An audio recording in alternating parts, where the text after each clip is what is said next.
So this is going to be my final gameplay review of Call of Duty Black Ops 6. I mean, I've played pretty much the whole game at this point. The only thing I haven't played personally is the campaign, even though I've seen a couple of missions already. I've played the multiplayer very extensively at Treyarch, and during the beta at home, I played a ton of it, and also I have played both zombies maps. So I'm just going to give you guys my last honest thoughts on the game before everything comes out, so you can decide whether this is right for you to buy or not. All right, so I guess we'll just go ahead and briefly talk about campaign, because there's not a whole lot to discuss here, and I kind of just want to leave my thoughts for when after I've actually played it. But from what I've seen, I do expect great things out of this campaign, just for the sole fact that I really enjoyed how Cold War's campaign was done. This was primarily developed by Raven, and even though Treyarch is having a hand in it, if you like the style of Cold War's campaign and how Raven does theirs, then you will most likely very much enjoy this one, because I also don't think that Black Ops 6 will have the setback that Cold War did during its development. I'm expecting big things out of this one. The traditional, more classic missions look awesome. I mean, I think this is going to be the best Call of Duty campaign in a while as far as that aspect goes, but I will admit I'm a little bit skeptical on the open combat missions. They're not really called that in this game, but they're kind of the same idea as, you know, the Modern Warfare 3 campaign, where they had these levels that you just need to complete some kind of objective, but you can do it in just about any way. It's a lot more of a sandbox style level, and to be honest, in MW3 I didn't really like these, just because I felt like the biggest weakness was that campaign was solo only. I feel like if the campaign was co-op, these sandbox open combat levels might make more sense and lead to some really interesting and fun gameplay scenarios and situations and stuff, but it's not. This is a solo only campaign as well, so I'm just not totally sold on this mission structure, but luckily it's not the whole campaign. I think there's only a handful of these open combat levels, and I think if the linear missions are super strong, that will certainly carry the weight of this one, but we'll have to wait and see on that. They do look maybe a little more interesting than how MW3 did it, but either way, I'm still not totally sold on this open combat level idea. Either way, I'm sure I'm going to have so much more to say after the campaign comes out and when the game is here, so I'll have a full breakdown at some point, I'm sure, but we're going to leave the campaign for now because, again, I've not really played it, and there's not much else to say until we can actually get our hands on. But let's move over to multiplayer. So I've played this in two distinct settings. I played this offline in studio at Treyarch, and then I played this online at home during the beta, and the reason I make that distinction is multiplayer is quite different if you're playing offline versus online, and a lot of my problems with the multiplayer are actually alleviated by playing in an offline LAN setting, but that's just not the normal environment that the average everyday player is going to, be participating in. That's not really relevant to most people. I'm not saying nobody's going to be like doing LAN events and stuff, but for the average viewer, an average player, what really matters is the online environment and how that goes, and obviously these are two very different experiences in some ways. So I'm just going to be talking about the game more from the perspective of my experience with the beta, because that was online play, and I think that's what's most relevant. So we'll just go ahead and get started with core gameplay and movement. Obviously, Black Ops 6 movement is very different. This is the first time we've ever seen an advanced movement system of this degree, of this caliber. Like, obviously, it's not jetpack movement like AW or BO3. This is still what I would consider to be advanced, just in a very different way. This might be the most advanced movement we've ever had, and to be honest, I don't really see us ever going back at this point. I don't see us returning to a more linear movement system in Call of Duty where you can basically only run in one direction. Now that I've gotten a handle and a feel for how it is to be able to sprint in any direction, I truly don't even think I want to go back to linear movement. And the thing is, it was certainly a learning curve at first. For me, I've been playing FPS games virtually my whole life, as long as I can remember, and every single game I've played for the most part just has linear, running forward movement. This is what we've trained our brains on. What's been very interesting is that Omni movement has kind of made me relearn Call of Duty in a way. I've had to retrain my brain and how I operate and move around the map and, interact with stuff. It's been, the learning curve has been awesome. That's actually something I've really missed in Call of Duty, because I feel like it's very easy for us to want a new Call of Duty game to come out, and then the second we put our hands on it, we want to have already mastered it, I mean, there's something to be said for experience giving you an advantage, and maybe in some sense you've earned that, but also at the same time, I found it extraordinarily refreshing to have a mechanic that's made me like rewire my brain and how I think about FPS games. It's been kind of like relearning shooter games in a sense, and it's been really great. So I think there's something to be said about having to kind of relearn and everybody's back on the same playing field once again. I think the way that people move around found in this game in the beta is going to be very different to how it is in, I don't know, 6-7 months time. Like by the time Black Ops 6 is about a year old, I think we're going to look back at our beta gameplay and be like, wow, we all suck. I think it's going to be, one of those situations like how the Black Ops 3 beta was, where I looked at, my old footage and just old beta footage of that game, and nobody really knew how to use that movement. It wasn't until like even years later where people mastered it. I think it's going to be the exact same situation here. Not only can you sprint in every direction, but you can slide in every direction as well, which that's where I think the skill curve is going to be, of how to use the slide and, kind of utilize that most effectively. You can also dive in any direction, but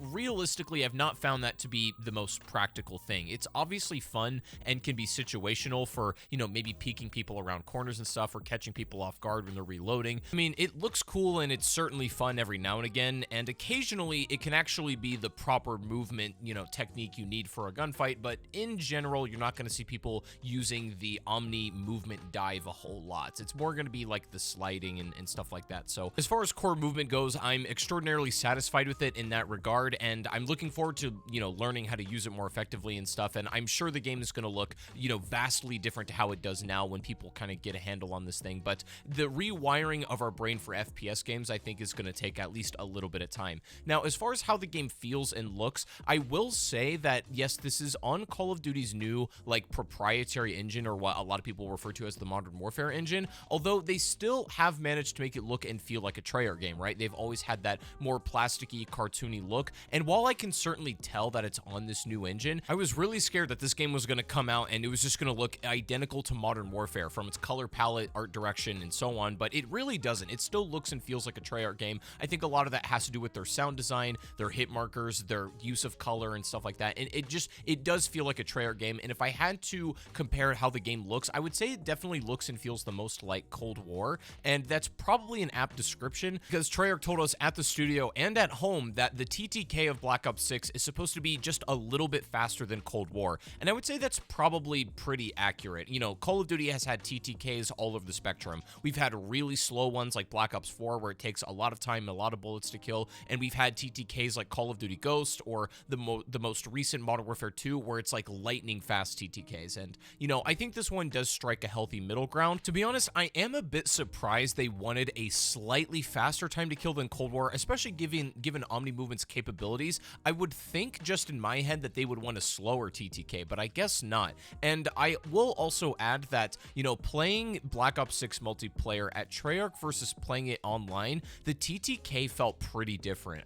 In the studio, TTK felt a lot faster than it did online. I think that's, kind of a given with online play versus LAN play. Online is just going to feel a little bit slower. You have server latency involved in everything, and it's just going to make the TTK maybe not quite as zippy and responsive as it is offline. But either way, I think the TTK is in a pretty good place. Maybe it's a tad fast for my personal taste, but I can certainly put up with it to play this multiplayer. That also might have to do a lot with weapon balance, which we'll get to in a second as well. But I wanted to quickly talk about kill streaks, because this is an interesting topic. So Treyarch's last game, Cold War, had one of the weirdest and, in my opinion, one of the worst kill streak systems in all of Call of Duty. Basically, it was like your kill streaks never reset, but the way that you got streaks quickly was by obviously getting consecutive kills, because you would get like this multiplier on your score, and it was kind of strange and confusing, and your streaks never resetting was an odd choice to say the least. But they've gone back to a proper, kill streak / score streak system now, where they do reset upon death, and the kill streaks themselves are pretty good. There's a wide variety of things to pick from, and they're all, super fun and enjoyable to get. The problem is not the actual streaks themselves, because I do think Treyarch has always killed it in that regard. However, in Black Ops 6, I think it's the balancing and score requirements, specifically for the low-end streaks, is really odd. Okay, getting a chopper gunner in the game, I believe, is 1600 score, and that's not terrible when you think about it, but then you consider that a UAV is like 675 or something like that, which is, pretty much one of the lowest streaks possible. Do you guys remember when a UAV was 3 kills? Comparing that to a Black Ops 6 UAV is literally insane. It's like genuinely kill streak score inflation. Either way, I understand they don't want to have, 3 kill UAVs, because there would just be UAV spam the entire game. I understand their approach with this and making kill streaks a little bit more rare to come by, but I think that the floor of even the low-end streaks streaks is maybe a tad high. So the replacement for the UAV in a way is kind of the scout pulse. It's like this personal UAV that's a more reasonable score, what would be like a UAV in the past, 3 to 4 kills, whatever. Scout pulses are pretty easy to get, and they're not, so overpowered like a normal UAV is. However, the gap between the scout pulse and everything else as far as low to mid-end streaks is pretty high. I just think that floor has been raised to where, like, even getting low-end streaks is difficult to come by, and maybe that's by design. Maybe they want kill streaks to feel good to get again, because I would say they do. It's certainly harder to come by getting kill streaks, but they're certainly a lot of fun when you're able to get them, and I think that's kind of the double-edged sword that you participate in when you have a streak system like this. Now, as far as the high-end streaks, I think they're fine. Again, a chopper gunner's like 1600 score. There is also a nuke in this game at a 30 gun streak, and when you consider, if you're mostly just getting gun kills, a chopper gunner, you're pretty much already halfway to a nuke. What I'm getting at is I think the score streak floor is just maybe a tad high. Even stuff for like Hellstorm missiles, getting a Hellstorm was like 6 or 7 kills or in older Call of Duty games. Now it's basically like 10 or 11 kills. It's a pretty high score. Granted, the Hellstorm missile is genuinely amazing. It's pretty OP. It's a great streak, and again, maybe that's by design. I understand that there's a perk in the game as well that allows you to get score streaks faster or to kind of start with a bonus towards that, but that's not really the point. I do think that maybe the floor should be ever so slightly lowered to kind of rebalance where everything falls. Either way, the streaks are in a pretty solid place, maybe just needs a bit of tweaking. Now, that does lead me into the next thing I want to talk about, which is perks, because Cold War does have a traditional perk system in a way and also a non-traditional perk system. Obviously, you still pick 3 perks with a wild card, returning from Black Ops 2, where you can pick a 4th one if you do run perk greed. Now, the interesting thing is the perks are divided by color, and you get an additional bonus if you run 3 perks of the same color. And this does play with wildcard as well, where you can run a different perk of a different color and still maintain that bonus you have. But essentially, you have triple reds, triple greens, and triple blues, and they all come with their own benefit. I pretty much always ran the triple red selection just because you get what is essentially quick fix from MW2. You heal a little bit faster. Once you get a kill, you also move a bit quicker. It's just a lot more suited for aggressive play, and I think that's a perfectly balanced, sort of additional bonus on top of your perk selection there. Treyarch has said that they've balanced the game to where you can run whatever perks you want, and you're not at a severe disadvantage if you don't get, like, the specialist bonus on top of running a triple perk package, right? But I will say, while I think that the triple red is pretty balanced, triple green is, I genuinely don't think I saw anybody ever running this in my game. That's not even something that was a factor. Triple blue, I think, is kind of cringe. If I'm being honest, I don't like it. Basically, if you run triple blue, not only does that package come with Ghost, which is hugely important in this multiplayer, but also every single time you spawn for like a quick second. Do you guys remember that kill streak from Ghost that was called Oracle that allows you to see enemies like kind of highlighted in yellow through walls for a couple seconds? That's essentially what you get with this package every single life. If you're running triple blue, every time you spawn, you get to see the entire enemy team through walls. There's no limits to this, right? Like, you can see through the entire map, you can see the trajectory of players for a couple of seconds. It's just not really balanced at all. This is the one thing that I would completely remove from the game if it were up to me. Otherwise, I would, significantly rework it. The big thing that I would do is probably reduce the amount of time that they're able to see you and also give it a finite range. I think this was what was, partially contributing to the spawns feeling really bad, because I didn't love most of the spawn system in Black Ops 6. Whether I played it at Treyarch or at home, I wasn't really in love with it, and I think that the triple blue package makes spawns feel horrible because, basically, if you get killed and then you immediately spawn back in and can see exactly where your killer is and you're very close to them, I would just get, like, tracked down. People would know exactly where I am. They would just, immediately spawn and come for that revenge kill, and they can do that very easily because they're essentially wall hacking for a couple of seconds, and that just doesn't seem fair to me as far as, earning the kill and then being able to reposition and hide somewhere. They can just track me down. There's not much I can do about it because they're basically wall hacking, and they don't quite have the same like revenge spawn system that Modern Warfare 2 has, but the spawn system, I haven't really been able to figure out what the core issue is here, but it doesn't feel like you are able to really influence spawns in any way, whether you're looking at an area or whether your player is physically there. It feels like over the years in Call of Duty, they've taken away the agency that a player has to manipulate or influence spawns in some way, and I get that that can be a bit out of control and broken, right? Some of the older games were very easy to manipulate into, you know, incredible spawn traps that were just impossible to break, and I get that's kind of an issue,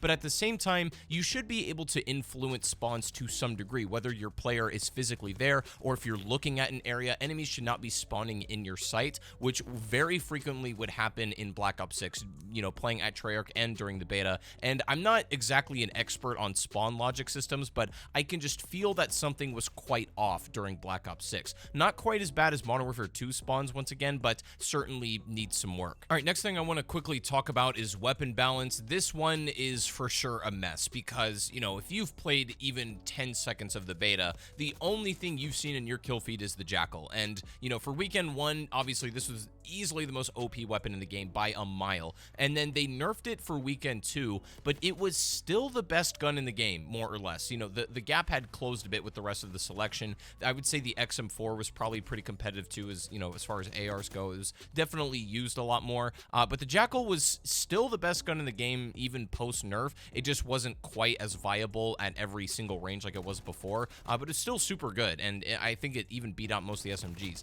Either way, the weapon balance has been always broken in a Treyarch beta. I can think all the way back to Black Ops 3. Jackal is pretty much the Razorback equivalent from the BO3 beta, and I know this will be a lot more reworked when the game officially comes out. I don't have any doubt that they're going to rebalance this weapon, and it'll still probably be good, but I understand that the meta is going to change quite significantly. This does play a lot into the perceived TTK as well. I think that the time to kill felt a little fast for me, just because virtually everyone was using the Jackal, and it obviously melts. But, you know, when the weapon selection and what people are using becomes a lot more well-rounded, maybe the time to kill will just feel a lot better, and maybe what Treyarch probably intended for this multiplayer. We'll have to wait and see on that, but obviously, like, the Jackal was just beyond crazy. The other thing I want to talk about is maps, and this is a big topic because we had a handful of ones to play. You know, we had like Scud, Skyline, Babylon got added in weekend 2, Derelict, and so on, but we did end up playing a couple of additional maps at Treyarch that weren't available during the beta,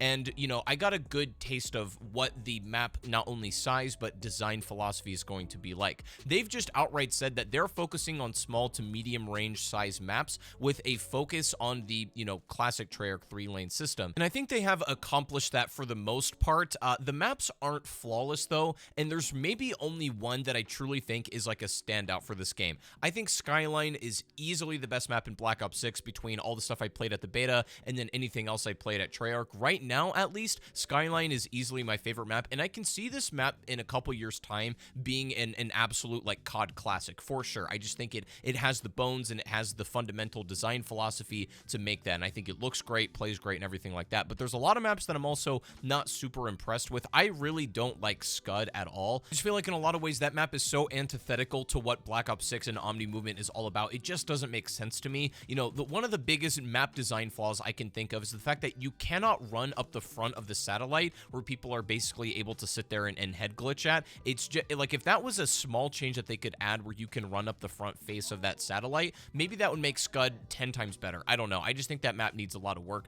Not a big fan of that. I'm also not in love with Derelict either. I don't think that's a very fun map as well. Babylon is good, but that's just like a small chaotic map that's obviously going to be just for getting lots of kills. There's not really a whole lot of, you know, thought process involved in navigating that map. It's pretty straightforward. I think Skyline is the most thoughtful map and the most, you know, well-designed one overall. The good news is on launch, we're having essentially all original maps, which is a fantastic refresher because I feel like Call of Duty has done just basically remasters of old maps and old games for quite some time now. That's really all MW3 was, at least initially on launch, and, you know, we'll see what Treyarch does. Apparently, Treyarch has also been taking some maps from Sledgehammer for Season 6, or what they were going to have, and going to be using for their game, so I guess we'll wait to see. I know we're getting remasters for Black Ops 6 multiplayer, but at least on launch, having a bunch of fresh, new, genuinely novel maps is going to be a nice change of pace. Overall, I think the multiplayer on Black Ops 6 is in a really solid spot, especially on launch. This will probably be the most content,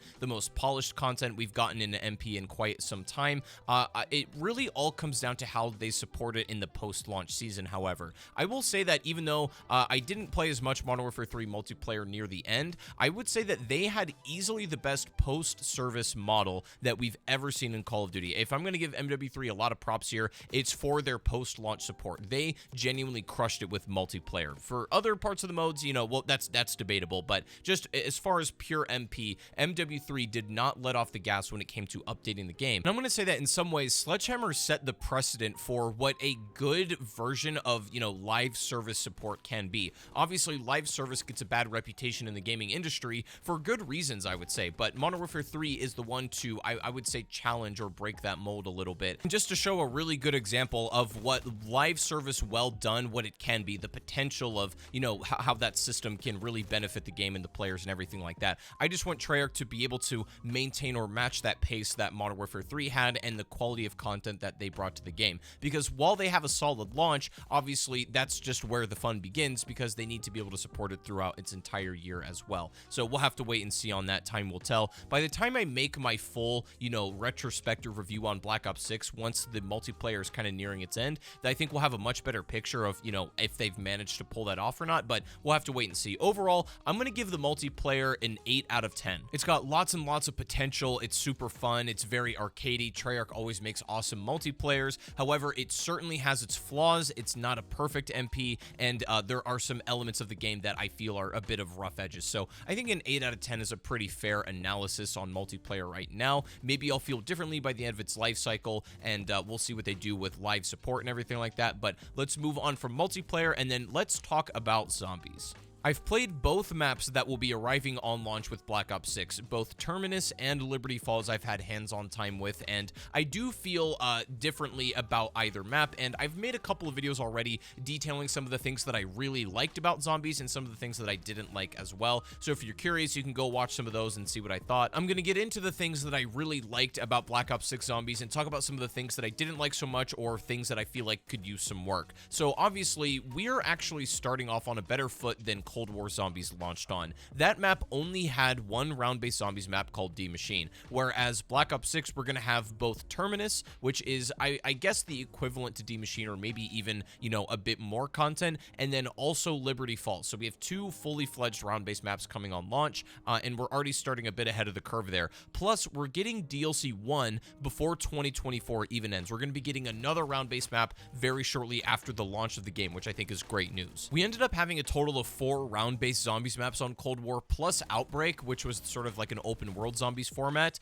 by the end of its entire life cycle. Whereas on Black Ops 6, we're going to have 3 round-based maps before the year even ends. And I know we're not getting any Outbreak stuff, so it's going to be entirely round-based focus for this year. So I imagine we're going to end up with, you know, much more than 4 round-based maps. So as far as content goes, then I do expect we're going to have a lot to play just from what we know already. Now, it's important to note that we played Terminus first, and then we played Liberty Falls at a separate event, and it's also very important context that the builds of the maps we were playing had many locked features that were inaccessible to us. For example, there was a locked area in the boat on Terminus that we weren't able to access, which looked like a totally different portion of the map. On Liberty Falls, I know a lot of people's complaints are the fact that it just feels like a bland, boring, small map, but there is significantly more to that map from an atmospheric perspective, maybe even from a, you know, size of the map perspective as well, just stuff that we haven't seen. We saw very stripped down and bare bones versions of these maps. So while I think people's gripes with the atmosphere and maybe lacking in certain zombie features are warranted in a lot of ways, I also think we should wait and see what the maps look and feel and play like when the game officially comes out, because we won't really get to know the breadth and depth of a map until we actually get our hands on it at home. So that's just something to consider, but I do agree to some extent that, you know, a lot of the core issues with Black Ops 6 Zombies stem from the fact that it appears they've sacrificed a lot of the charm and uniqueness about Call of Duty Zombies for accessibility's sake and to onboard Warzone players. I mean, at least that's what it feels like. For example, I made a whole video just going in depth on the Warzonification of zombies. If you haven't seen that video and you're curious about the subject, I recommend you go watch that. It's clear to me that the game to some extent has been Warzonified, obviously, because Black Ops 6's goal is to make an extremely accessible zombies game for everyone. And I think that's great insofar as getting new players involved, that also comes at the cost of sacrificing elements that make zombies so special. Now, I've been thinking about it for a couple of days, right? I've been making videos ever since I've played Black Ops 6 and discussing my thoughts and feelings on it, and I've been thinking about it the entire time. And I think I've come to the conclusion that my biggest issue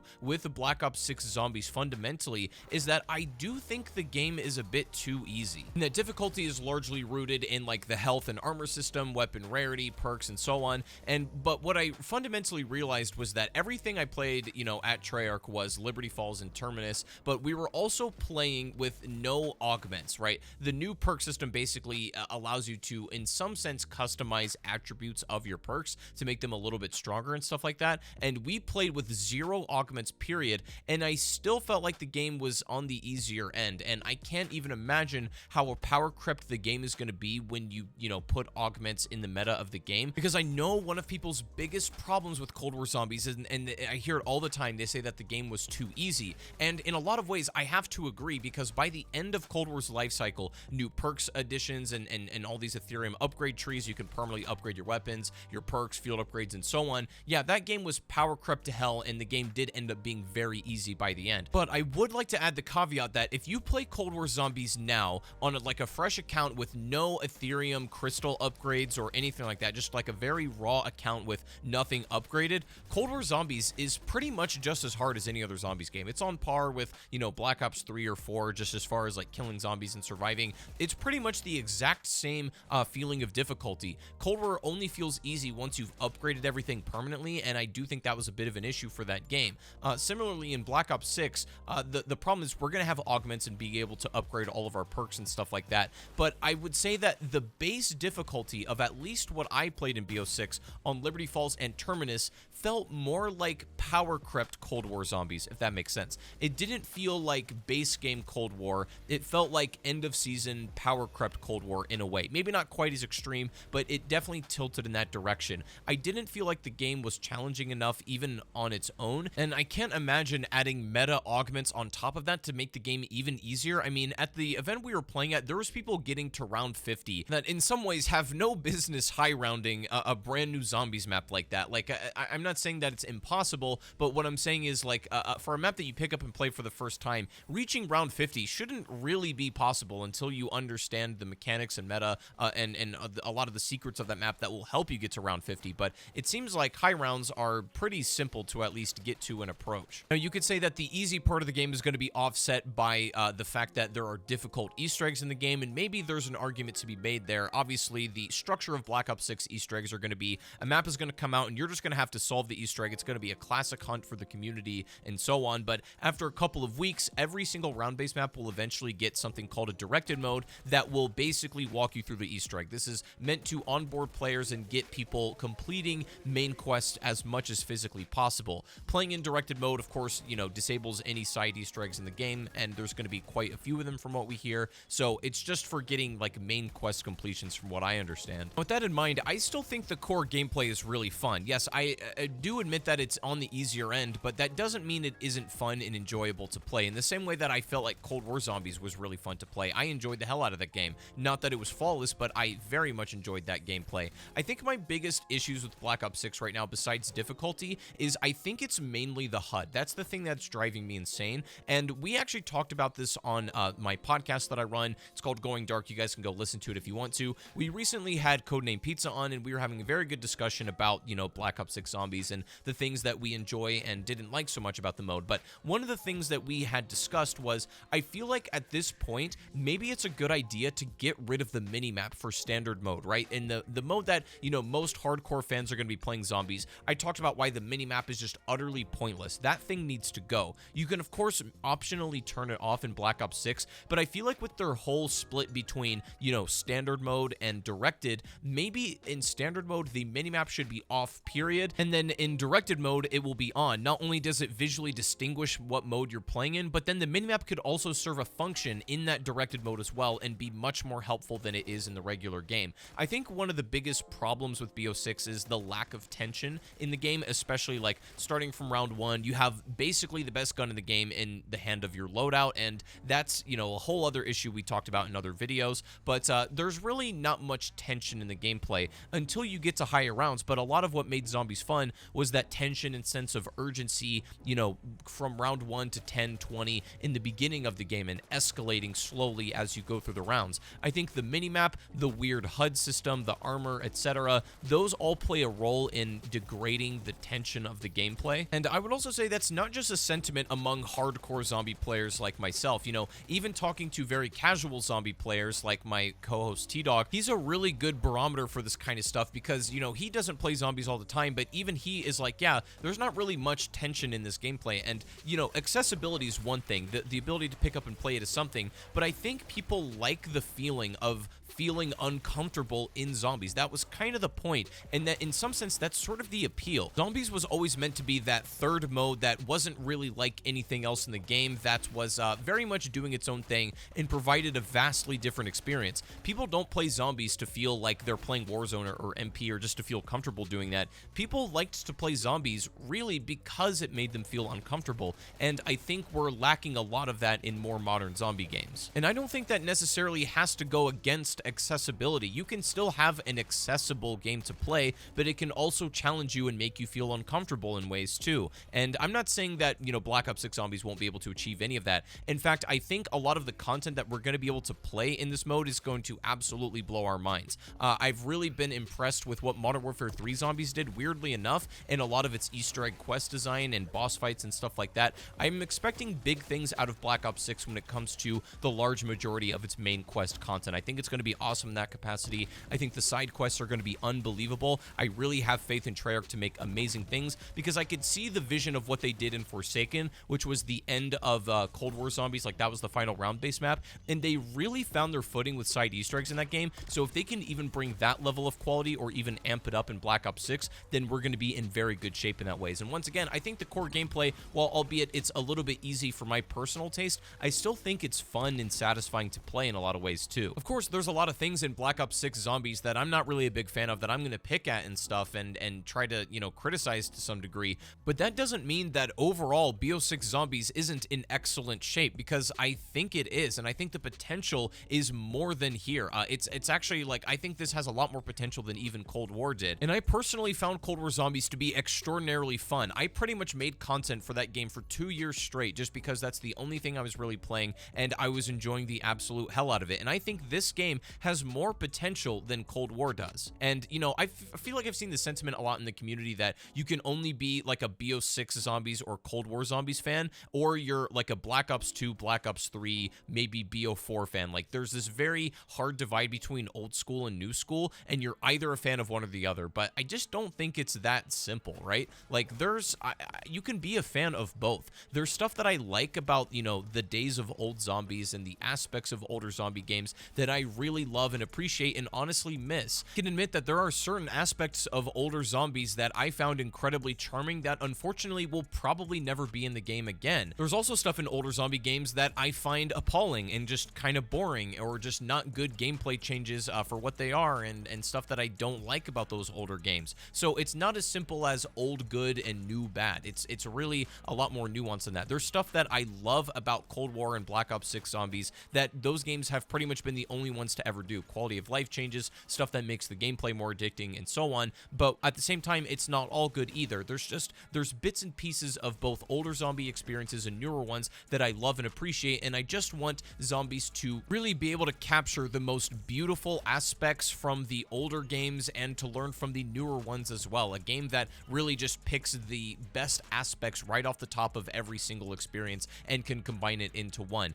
And we'll see what Black Ops 6 looks like by the end of its life cycle. I do think it's in extraordinarily good shape overall, though. I still have my criticisms, but I'm going to play the absolute hell out of it when it comes out. Expect a lot of content from me because I enjoyed what I played. I've played both maps, and the only thing I wanted to do when I got done playing both Zombies maps was load it up and play it again. And obviously I wasn't able to because we had very limited playtime, but that just makes me more excited to play it at home and really dive into the experience when it's not stripped down for, you know, events and stuff like that, and just to be able to experience the map as intended. I've gotten to this point in my life where I don't need zombies. I don't need to be playing zombies. If I'm not having fun with it, I'll just go do something else. That's exactly what I did when Vanguard came out. I did not like that game at all, and so I just went and did other stuff for like 2 years. And I'm playing zombies on Black Ops 6 because I want to play zombies and that I have fun with it. So overall, based on my experience with playing both maps, right now I'm going to give Black Ops 6 Zombies an 8.5 out of 10. We're going to wait and see after the game is said and done and all the maps come out whenever I do a retrospective on this, and we'll see how that maybe opinion changes. Maybe it'll be better, maybe worse. I don't know.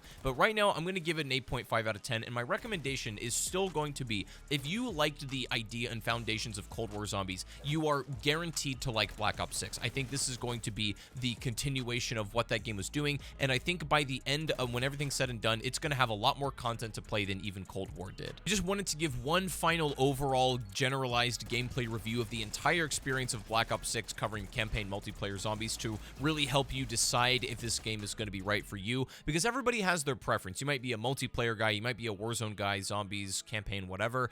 If you're a campaign guy, I would definitely recommend. If you're a multiplayer guy, I think this is one of the better ones we've had in quite some time. And if you're a zombies guy, once again, if you like Cold War Zombies, you're guaranteed to like this one. And even if you liked older zombie games, there's aspects that you'll probably enjoy about this too, and I would overall recommend it. So if you're interested in more Black Ops 6 coverage, I mean, consider subscribing if you would like to. It would be very much appreciated, of course, and I got you guys covered over here. So anyways, that's it for me. Thank you all for watching, and I'll catch you all in the next one.